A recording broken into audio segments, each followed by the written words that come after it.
What's going on, guys? This is Ode Osborne from the Wagwan podcast. And I'm Bob from Fight Junkeez, and welcome to the very first episode of the Monday Morning Breakdown. Brought to you by MMA Fight Universe, where you can get all the latest and the greatest fight news, the hottest tips, everything you want to see. It's all there at MMA Fight Universe. Check it out, guys. It is hot and popping like some Hot Pockets. All right, well, let's break down this week. Oh, speaking of this week, we're not only gonna. Ooh, There it is. There it is. We're not only gonna do this once a week. We're gonna do this every Monday, guys. So every Monday morning, tune in to the Fight Junkeez podcast, where we're gonna give you all the breakdowns from all the previous fights, and not only that, tell them what we're doing on Thursdays. Thursdays. Well, first of all, welcome everybody. Ode, good morning. I'm glad you're here. I'm super excited. Very excited to get into the fights that just happened last weekend. So yeah, Mondays we're going to be doing this show, and then what we'll be doing on Thursday is we're also going to break down and do a pre-fight analysis for the upcoming card with the UFC that's on Saturday. So Mondays and Thursdays, tune in to Fight Junkeez and MMA Fight Universe for all the greatest content in the UFC. This is true. You're going to get, like I said, the latest and greatest news from not just pre-fights, but post-fights. 2 days a week. Woo! They can't get much better than that. Better makes than me that. so excited. You guys don't even understand. Hit that bell, George. Hit that bell, George. Hit the bell. I'm hitting the bell. Oh, hit the bell. Let's go. Let's get that bell going. Let's recap. All right, let's recap. So our first fight of the night is Marvin Vettori versus Roman Dolidze. You know what?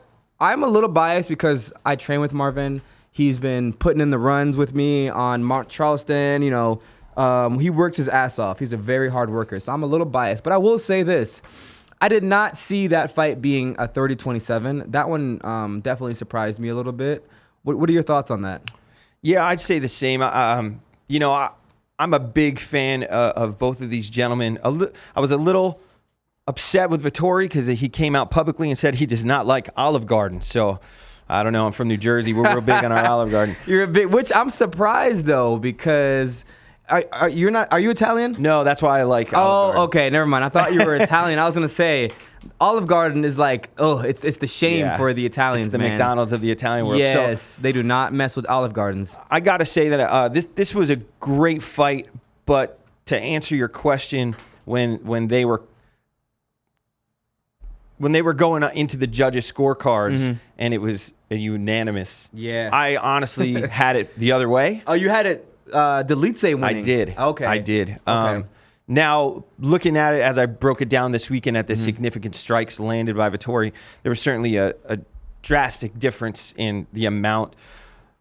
So, I don't know. I want to say the pressure from Dolidze was just too much, and the damage that he was putting on Vettori. But yeah, and there was it a headbutt in round one? Correct. There was a headbutt in round one, so it's hard to say for me. You know what caused the damage? Was it a punch or was it a headbutt? So whenever there's a headbutt, it's always weary, and you know, I don't know if the judges take that into consideration. If there is, you know, a huge damage, or if there's a scar or anything that happens during the fight, if they take that into consideration or not, you know, it's hard to say because a lot of these scorecards, man, they've just been all over the place as of late. You know what I'm saying? And like I said, I'm biased in this fight, but I did see it being Marvin because he pushed during the end, and that third round he had, in my opinion, he did land the most significant strikes with that.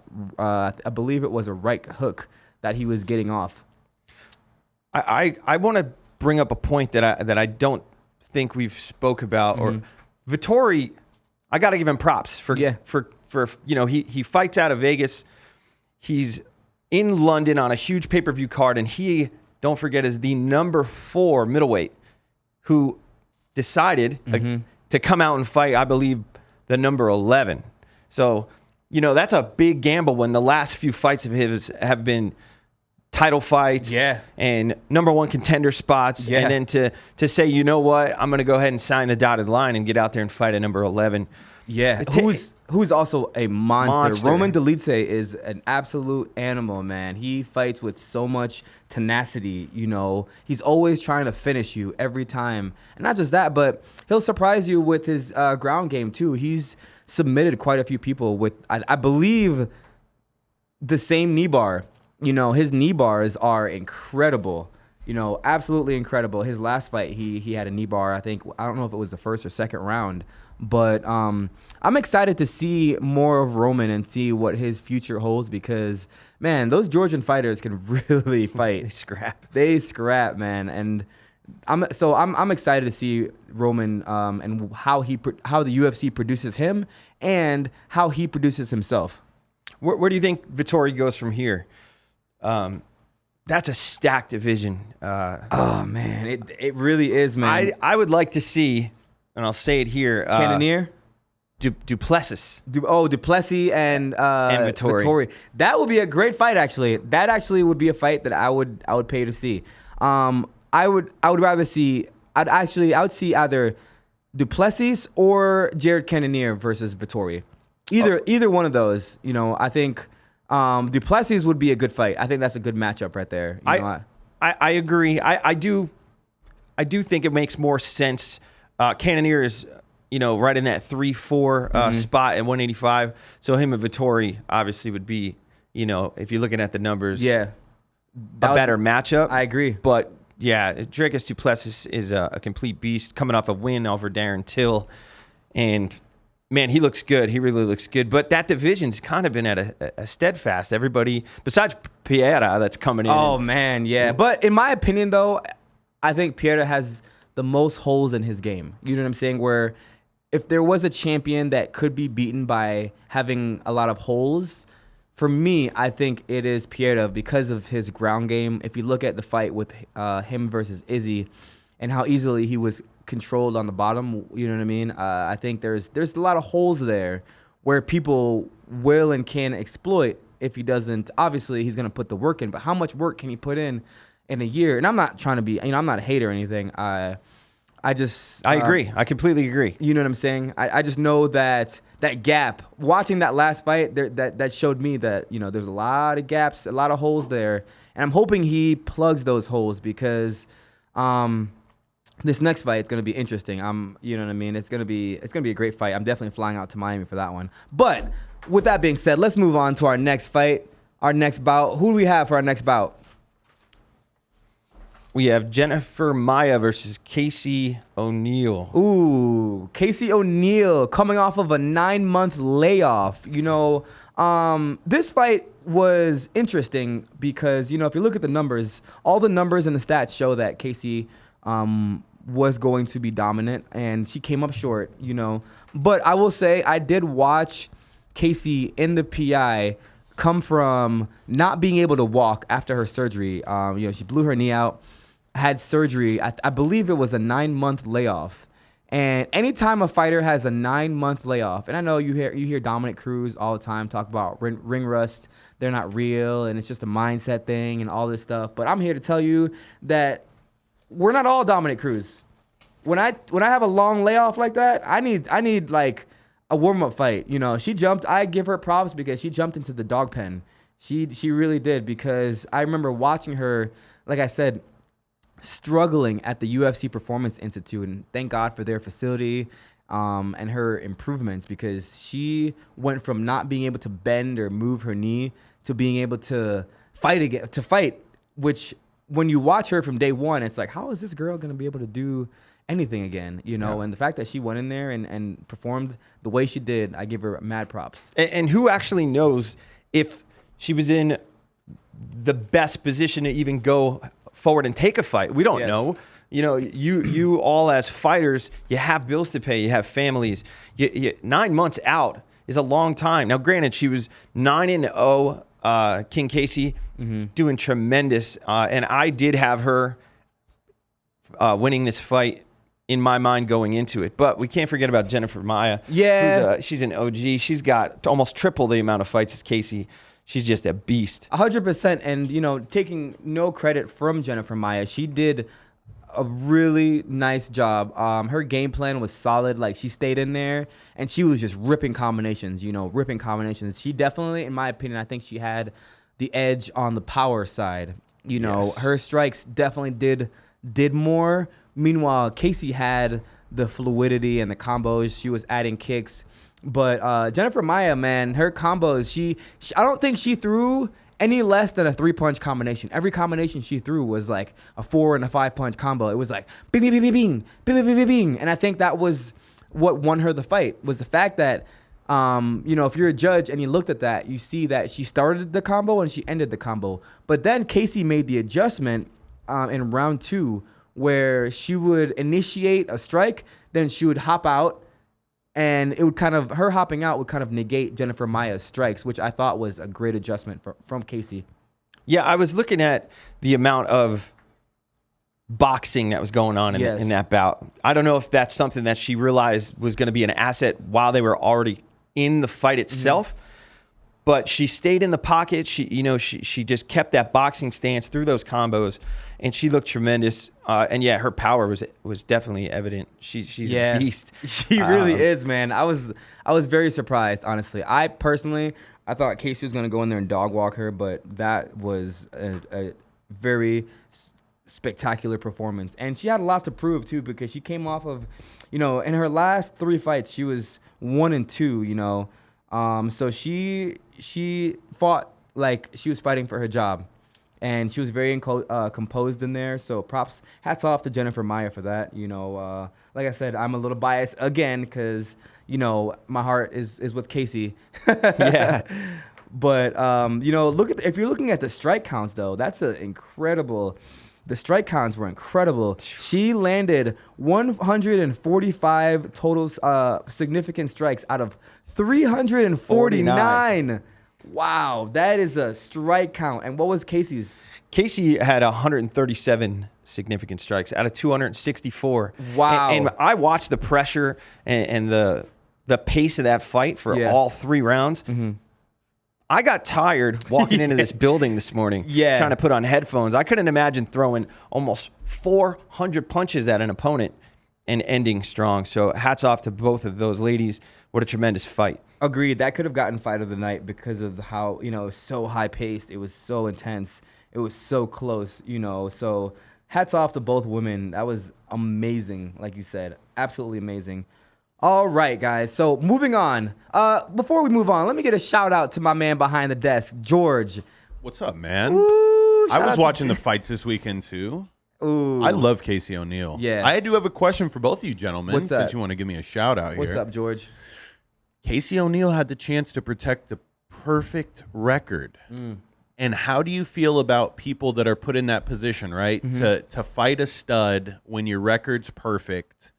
Do perfect records matter to both of you? Like in the UFC, because in boxing, I mean, it's the standard. I gotta let the UFC fighter take this one. So, I have 2 answers for this. There's the answer of you want to build yourself right. So you want to build the right way, so you get just an opponent just better than the last opponent each time. Each time you get it. You know what I'm saying? That's how your casual fighters and the casual managers and the casual promoters think, right? But as a fighter, if you want to test yourselves, there's no better way than testing how great you are than fighting a stud when you're undefeated, because not only does it show that you're not afraid to fight, but it also shows that you want to level up and prove yourself to not just you but everybody else. So that's where I stand on that. I like that. That's a good answer. And I think a lot of fighters, their answers will change, because a lot of fighters out there, they want to fight the perfect fight. They always want the perfect fighter. Oh, no, I don't want that guy. I don't want that girl. She's not really what I'm looking for. You hear that a lot. I hear that all the time when I tell my manager, hey, let's let's send word to that guy in that camp and see if he wants to fight. And oh no, you're not the fight that they're looking for. Well, what are we in? Well, what are we in this game for? Well, it seems like as of late, a lot of people are in this game for clout. Back in the day, I'm almost 40, and I remember growing up in New Jersey where Frankie Edgar was just our hometown hero. Yeah. Guys like him, Cowboy Cerrone, it didn't matter. He could fight you in the back of a barn on a Thursday night or fight an unknown opponent on Saturday. But then again, I'm not getting in there. So I would say that it would stress me out a little bit, 9-0, and then going in and fighting a beast with so much experience. Yeah. It's got to stress you out. Of course. But if you look at Jennifer Maia's record, she's 20-9. 29-1. So she's had 30 fights under her belt. So that's a lot. That's a tall order, So for Casey to take that fight and go in there and perform like she did, hats off to her, man. Hats off to her. That was an impressive performance, and she should have, nothing bad to say about how she performed that night because she left it all out there. Yeah, and we don't know what Maia had going on behind the scenes. This is true, man. You personally know Casey. Yep. So we have a little more details, but yeah, we never know. Your last fight, you got, kicked in the nuts and poked in the eye and you scrapped through it. And, yeah, man. Adversity comes in all shapes and sizes. And I'm just excited that nobody really got hurt and that they put on a great fight. For sure, man. That was a really one hell of a fight. And Jennifer Maia, she did what she needed to do to get the win in the end. And that's all that really matters. So I'm definitely interested to see where she goes from here, because that weight class is becoming ferocious by the minute. Okay, so we're going to go into the next fight. Gunnar Nelson versus Bryan Barberena. Oh, man, that was an interesting fight because, Gunnar Nelson, he's, 34 years old? Correct. And how many fights has he had so far? Let me see our stats. He's 18-5-1. Almost similar to Barberena at 18-10-0. So, yeah. And they're almost the same age, 1 year apart. So pretty good matchup, I'd say, on the paper. Great matchup. That fight, honestly, I didn't think that Gunnar Nelson was going to storm through him like that. I did have him winning, on my picks. Like, I was like, I make a little fan favorite picks. And I did have Gunnar Nelson winning that fight. I didn't think he was going to storm him like that, though. That was impressive. His last few fights have been that exact style, that heavy grappling style, that hands low, walk you down, get your back to the cage, and then take you down and just try to, submit you. Yeah. On the other hand, Barberena is more of the crowd pleaser. He goes out there and he scraps. He wants to throw down. He wants to get bloody and just fight. So when you look at the breakdown of those two fighters, and you can probably break this down better, you have some technicians that are subject matter experts in what they do versus someone who's more well-rounded. How do you think you would approach someone like Nelson? Because he seems to be, doing this to everybody and having a lot of success. So with Gunnar Nelson, you can't go tit for tat with him because he bounces. He's on his stance, he's on his toes, bouncing so much. If it's almost like the Wonder Boy effect. If you go tit for tat with Wonder Boy, you're gonna lose that battle because when you have fighters, you see fighters that are very light on their feet. The Valentina Shevchenko, you watch how she fights. She's also a bouncer. Lyoto Machida, they're a bouncer. Anytime you have those kind of on their toes, bouncing fighters, you can't go tit for tat because they're always going to be out of range when you want to hit them, and you're not going to be able to strike at them when you want to because they're so light. They're going to see everything coming. So you kind of just have to, you got to volume them. That's how you beat those fighters. You have to volume them with caution that a takedown could come. So you need somebody in the gym that is emulating that style that's going to try to take you down. And with that being said, when you're fighting somebody like that, you have to throw volume punches, meaning you have to throw over 3 punches, 3 or more punches. You can't go 1 for 1 because if you go 1, he's going to be out of there and he's going to come back. You know what I'm saying? You always have to throw more than 1. And I think moving forward, people are gonna eventually catch on to that. I think with that style, you got to just walk them down and strike. You know what I'm saying? You can't make it like a I go, you go type of a fight. Yeah, you got to be evasive, right? Yes. Yeah, I mean, Wonder Boy's known for that taekwondo, karate style. Yes. Hopping in real fast, getting out of the pocket. Even if he's not causing extreme damage, they're going to add up over the time of the rounds. But I was excited about that fight. We all know Gunnar Nelson being friends with Conor McGregor. Used to be in the camp over in Ireland at SBG, fighting out of Iceland. So, I've definitely liked his style. But I gotta say, and maybe just as a super fan, I'm wrong. I like the shit talk. I like when people come out. Yeah. This is the fight game. We're not making pancakes. They're going out there. If you are trying to get to that next level, Chael Sonnen brought it up that Valentina Shevchenko was the co-main event on a card against someone fighting for a belt who was 2-1, and she defended her belt 5 times. Yeah. You would think, looking on paper, that she should have been, but she's more reserved. She's more quiet. I would love to see someone like Gunnar, who is a specialist, and some other fighters come out and, respectfully talk that shit and get yourself in the... How do you feel about that personally as a fighter? So personally, as a fighter, I have to go the opposite way. I feel like you should be yourself. If that is you, and if that is the image that you want, then go for it. You know what I'm saying? But if it's not the image that you want, and if it's not you, then it's, you know what I'm saying? Don't be fake. Yes, then it's fake, and not just that, but it shows in your fighting. You know what I'm saying? It comes up in your fighting. You see fighters out there that talk a lot of shit. You know what I'm saying? They're like a lion, but then they perform like a cat. You know what I'm saying? Certain fighters do it all the time because it's hard to transpire that shit talking outside into the cage. You have to actually be that thing. You know what I'm saying? You gotta be that dog. You gotta be, Nate Diaz, great example. He's who he is. You know what I'm saying? Every fight that Nate Diaz fights you, he's gonna fight you. He's gonna come in there, he's gonna talk shit to you. He might talk shit to you in the cage. He might talk shit to you out of the cage, but he's always going to be Nate Diaz. He's always going to be himself. Yeah. You know what I'm saying? He might talk shit to you at CVS. Yeah, for real, man. So overall, I think that was a great fight. I'm not sure where they're going to go in the division with that. 170, obviously, right now, there's a lot going on. Barberena's what now? 0-2? He's coming off of 2 losses, so I'm not really sure what's next for him. He did... Like you said, he made a quote and I quote, just not, what did he say at the end of the fight? It was Gunnar. Gunnar Nelson said, basically he said, I don't know when I'm going to fight again. And he alluded to the fact that he's just not that motivated to get back in the octagon, and he's going to go home and focus on his team. Maybe he has a gym and he has a bunch of kids and family, but he didn't seem like he was running for gold, Which in my is opinion. Crazy because he just won. Yeah, to come off a win on a humongous pay-per-view and for UFC London, and to be like, well, that shows you where his heart is. It might not be in fighting; it might be in other things.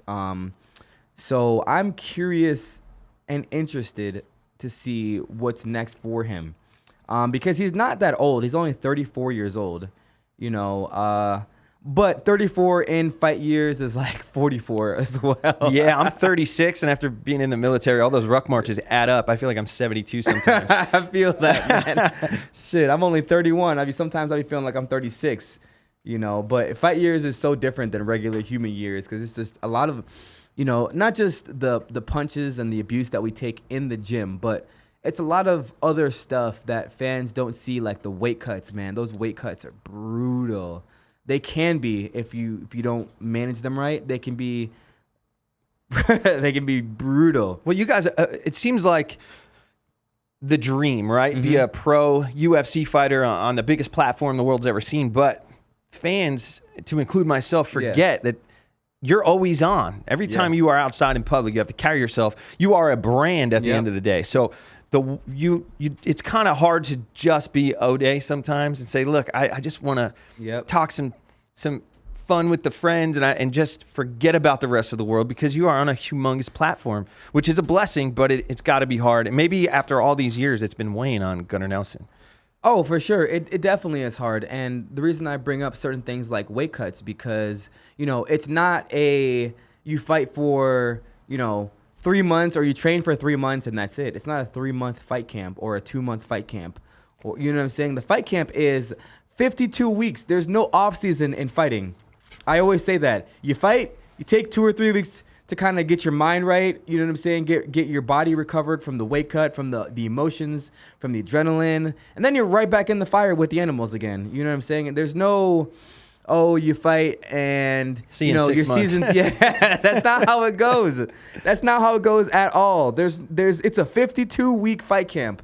There's no off season, and sometimes the fans get a little greedy. Yeah. Because right when you get done fighting, they're asking you, so when are you fighting again? I can't tell you how many times people ask me, when am I fighting again? I'm like, I've asked you. Yeah, but you asked me at least you asked me after 2 weeks. I'm talking about this is like the week after my fight. This is the day after I fought. People have messaged me and asked me, when are you fighting again? Or I've seen comments, when are you fighting again? I'm like, can I get a break? Yeah. I just fought yesterday. Man. Oh my goodness. You're ungrateful.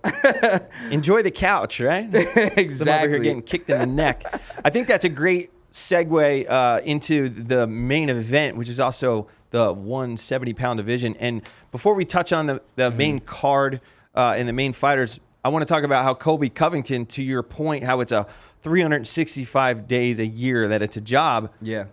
He cut weight in 2 days and flew out, on a 9-hour flight to London to be the or backup fighter. How do you feel about? You said stay ready all the time. What do you? Yeah. How do you feel about taking short notice fights? Is that something imminent or? Honestly, if you want my honest opinion, I don't think Colby Covington deserves that fight. I think he's. Tell me how it is. I think he's irrelevant right now because he hasn't fought in a year. You have other fighters at the gate waiting to fight, and he hasn't fought in an entire year. He just decides, I'm gonna go and cut weight and make this happen and show up, and if they're ready, and then I'm gonna get in and jump in and take a fight with Leon Edwards. What? How? And Leon felt the same way. He said at the post-fight presser that, I don't know. I know Dana said that it's possibly the next fight, but and I'm gonna catch a lot. And look, man, y'all can call me a hater however much you want, but I feel like Colby's one of those fighters that's always trying to make himself relevant. That's just the way I feel. I'm sorry. Y'all can take it how you want to, but that's just how I feel. But I will have to say, though, this is a business.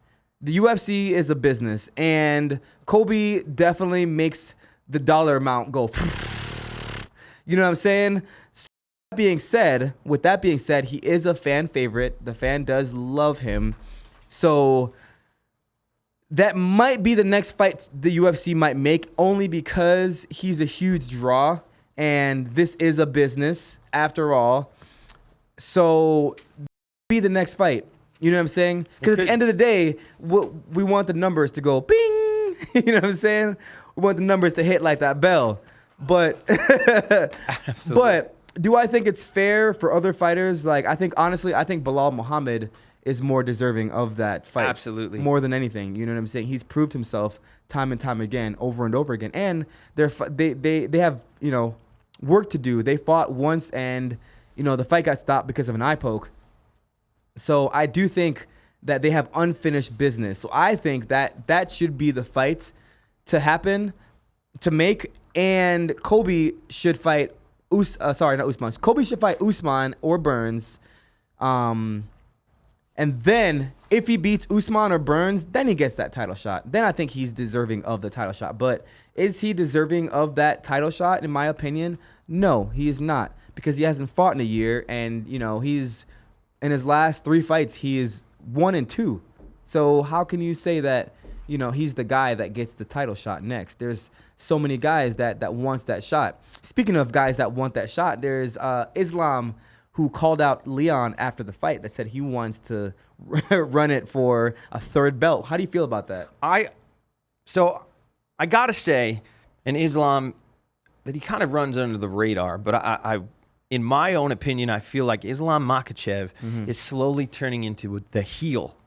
I mean, you have one of the biggest, if not the biggest fighter in the entire sport in Conor McGregor, going up after coaching The Ultimate Fighter against Michael Chandler. And Islam is basically just I don't even care. I don't want to make that money. I'm not here for the money or the belts, even though he has the belt. Yeah. And he's like, I'm just going to go ahead and step on all of you, and I want to get the 170-pound belt, which I think he also looks at, if you look at it like he's a grappler. It's, his style, he believes, if in his brain he says, I am going to be able to do a better job at holding him down than Usman, then he probably does think that he has a better chance. And he is one... I agreed. Humongous lightweight. So. I agree. He fits that description well, and who knows? Maybe the UFC will make it happen. But let's not get ahead of ourselves. Let's go back. Let's backpedal a little bit and get back to the co-main event, which was phenomenal. Crazy. That fight was wild. My heart rate was that fight had me on the edge of my seats. Because that fight could have, I know Justin won unanimously, but that fight could have gone either way. Justin was one hook away from from waking up in the shadow realm. You know what I'm saying? So that fight was incredible. What a phenomenal fight that was, man. Oh my goodness. I was excited. For real. Rafael Fiziev and Justin Gaethje, ladies and gentlemen, put on a banger. If you guys didn't see that fight, you need to go back and check it out. That was definitely well deserving of the Fight of the Night bonus. 100%. Definitely. I was super stoked for that fight, almost more than any of the other fights. Not to throw any shade on the champ, because I was watching all the embedded and all the back stories, and I didn't know Fiziev has over 200 fights prior to the UFC. Wow. Whether that be in kickboxing or mixed martial arts. So I also didn't know that. Yeah, he has an incredible record. And then I saw him sitting with his wife and his children, and just a respectable guy. But I gotta say, who is not a huge fan of Justin Gaethje. Justin is just a spectacular fighter. His nickname's the Highlight for a reason. Yeah, he's incredible. So what did you think about this matchup and how it played out? Honestly, I thought this matchup was incredible. Fiziev has always been, he's always been a fan favorite and one of my personal favorite fighters, only because I love his fight style. Same with Justin Gaethje. You got to love both of these guys. They're always coming to fight. They're not trying to win the round by points. They're trying to either submit you or knock you out. Well, mainly knock you out. But I'm just, if the fight gets in a position where they could submit you, they're taking that submission. My point is, they're not coming to point fight. They're coming to throw hands all day, every day, like hot pockets. I mean, Justin has, I think, the record for the most Fight of the Night bonuses in the shortest amount of time. What is it, 10 or 7 bonuses within 10 fights or something crazy like that? He certainly does not go out there to not knock you out. I know, man. And he's kind of one of those fighters, too, where he doesn't really care about getting in the fire with somebody like a Fiziev or a Chandler, or, you know what I'm saying? He doesn't care about getting in the fire with those kind of fighters. I love that about him. That's my favorite quality about Justin Gaethje, ladies and gentlemen, is he is here to fight, and he is going to fight you to the death. Yeah. Well, let's look at his record. Let's go back a little bit with Justin Gaethje, talking about that fire. I mean, we're talking Charles Oliveira, Michael Chandler, Khabib, Tony Ferguson, Donald Cerrone, Edson Barboza, James Vick, Dustin Poirier, and Eddie Alvarez, and then Michael Johnson. I mean, that's a gauntlet. That's a pretty bad day at work. That's an impressive resume, ladies and gentlemen. Oh my goodness. I think the last fight he lost was to, look at the people he lost to. Charles Oliveira, Khabib Nurmagomedov, and Dustin Poirier. Unbelievable. That rap sheet is incredible. That is an impressive rap sheet. And this division is stacked. Top 15, just incredible fighters. So, I got nothing bad to say about Justin Gaethje's fight style and his performances and everything that he does. He is just an amazing fighter. He's an amazing fighter. And anytime somebody lines up to fight Justin Gaethje, it's like Yeah, they know. They know it's coming. I got in a fight with my daughter's car seat yesterday, and I was out of breath. I can't imagine how someone's feeling every night on the week before the fight. Yeah. Because, I mean, these guys are going to scrap. You know, I did start to see something different in Justin Gaethje. Even in his build up to the fight, talking to DC and post-fight, he almost seems like he's got one foot out the door. Yes, I agree. Which I understand looking at his record, but yeah, I mean, what an incredible fight. That's what I expected. I did not expect them to go in and just wrestle each other or try to, outpoint or do some jiu-jitsu. I knew they were going to go in with similar styles. They both have the similar grit. For sure. What were you surprised that Gaethje was the dog in this fight? No, I wasn't surprised at all, honestly. I did have Fiziev winning on my, fan picks, but I'm not surprised because that is who Justin Gaethje is. He is that kind of a fighter. Anytime you're lining up to fight a Justin Gaethje, you know you're gonna get into a fight. You're gonna get into a fight. There's no avoiding it. That's like the inevitable. So I wasn't surprised at all that he's the dog. What I would love to see though, if there was one fighter that I just want to taste the belt, like just a lick. I just want him to just to have the belt for a second, just to say that he's worked, yeah. Dude, he's worked so hard. Justin Gaethje has beat so many good people and has worked so hard. I just want him to just hold the belt for a second, just one tongue, one little smell, yeah. You know what I'm saying? Just 15 minutes. Just give him his 15 minutes. Give him the title shot. Get him a title shot. Let him, fight for the title one more time.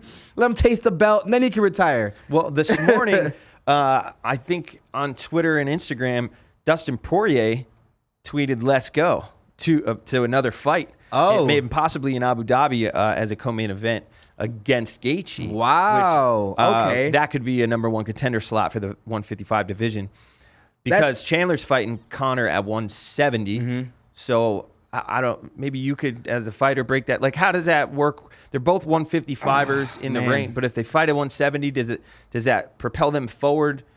It's crazy because they're 1-1 against each other, correct? Have they fought twice? No. No, they fought. Justin Gaethje and Poirier. Yeah. No, I believe only it's once. One time. Okay, and Poirier beat him. Correct. Actually, so since Poirier beat him, he's fought Barboza, beat Barboza, Cerrone, beat Cerrone, Tony Ferguson, beat Tony Ferguson, and beat Michael Chandler. So he has been on an upswing. So I'm interested to see, with improved striking and with improved IQ and everything else that he's been working with Trevor for a lot longer time. So that is going to play a big part in this fight because he's been working with Trevor for a way longer time than he was before when they first fought. So I would love to see that fight, honestly. Yeah, you talk about working with Trevor Whitman out in Colorado.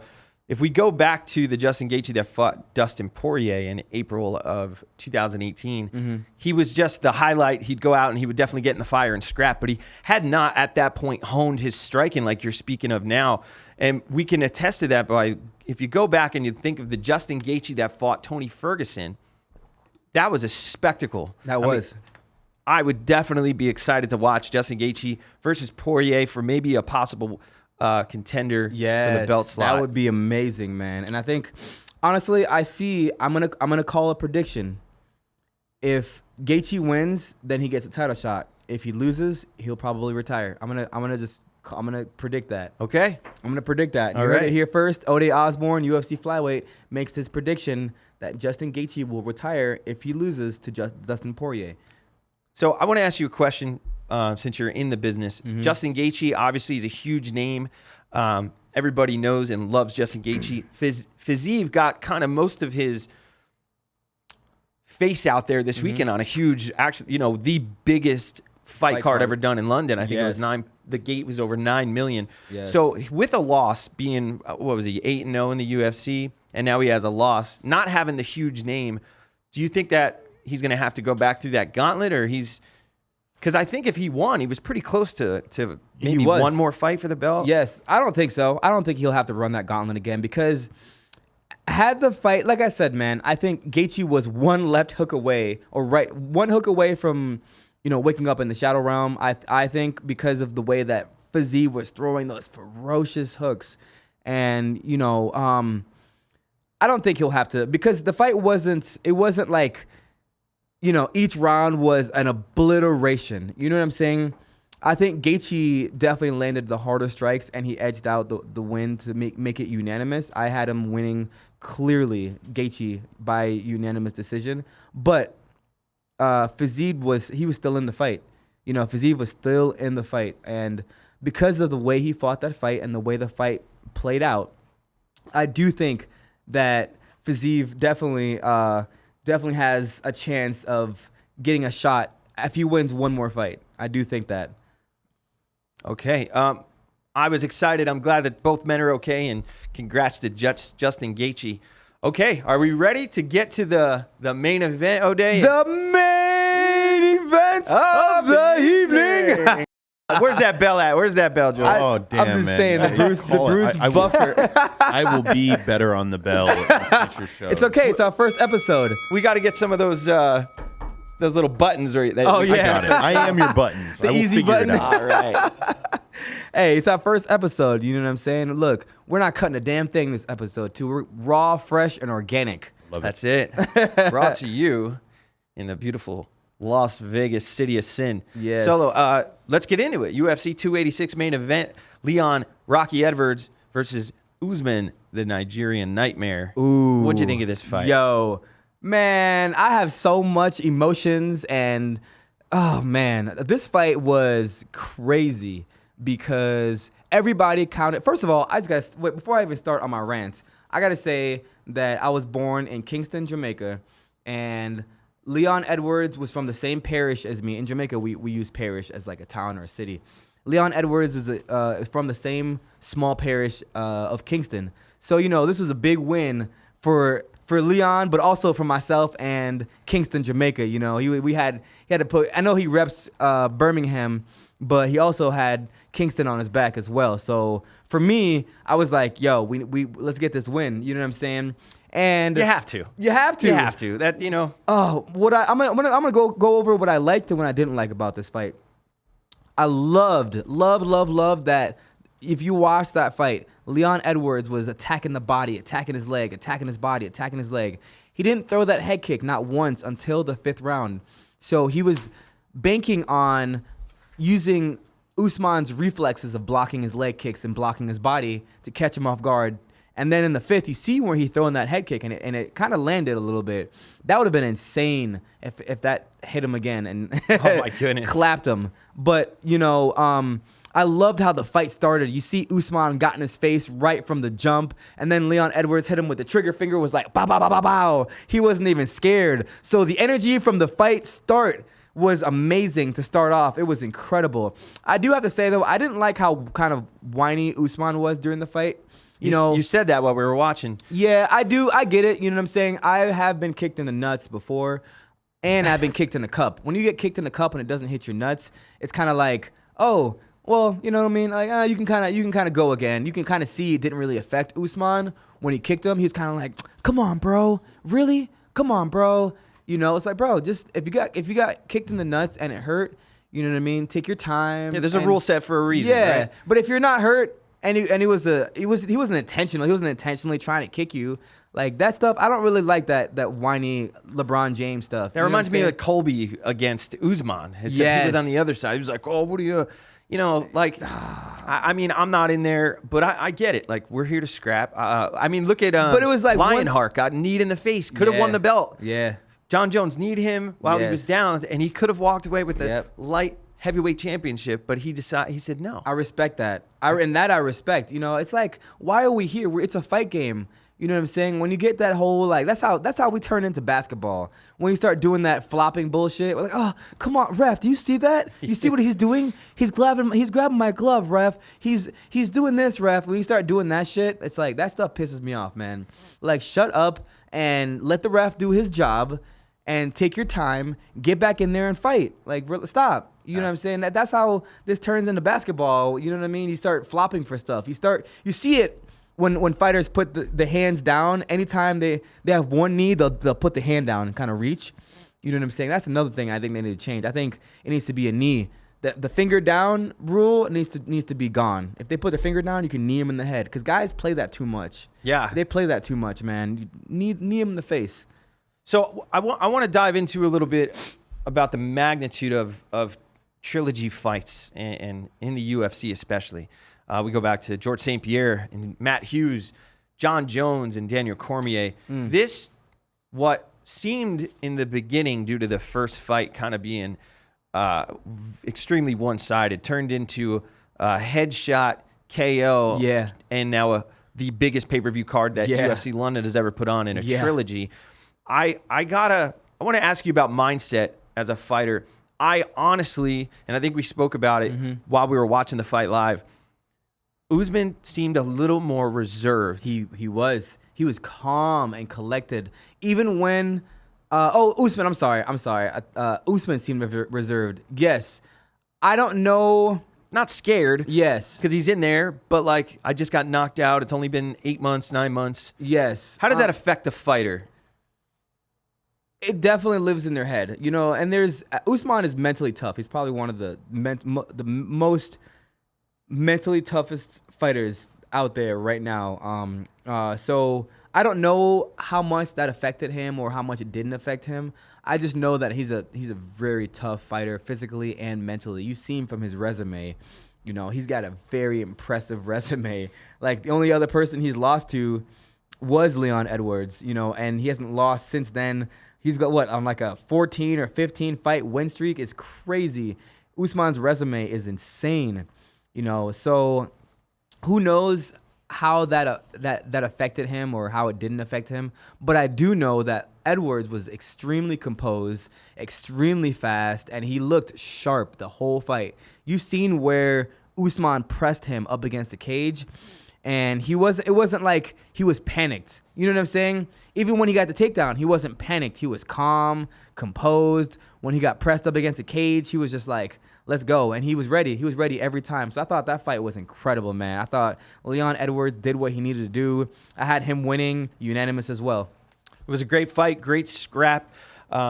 Obviously, the biggest fight for Leon Edwards and the confidence that he took into this fight coming off of a head kick KO against his opponent. He walked with a little more swagger. Yes, he did. He talked a little more shit, and he went in there and he got the job done. With the trigger fingers. Ba, ba, ba, ba, ba. Headshot dead. Headshot dead. Yeah, man. So I don't know what's next. I would love to see either, you know, him and I would love to see him and Bilal. But I think Bilal. But if he gets Kobe, then he gets Kobe, and then we're going to be happy either way, you know. Shit, it's going to be a fight either way. It's a UFC we're going to put on, and we're going to have a great show. I'm excited. All right, guys. Well, it's time to wrap it up. What a great episode this was. Our very first Monday morning breakdowns by Fight Junkeez, brought to you by MMA Fight Universe. My name is Ode, the Jamaican sensation, UFC flyweight. And I'm Bob. Just Bob. Out.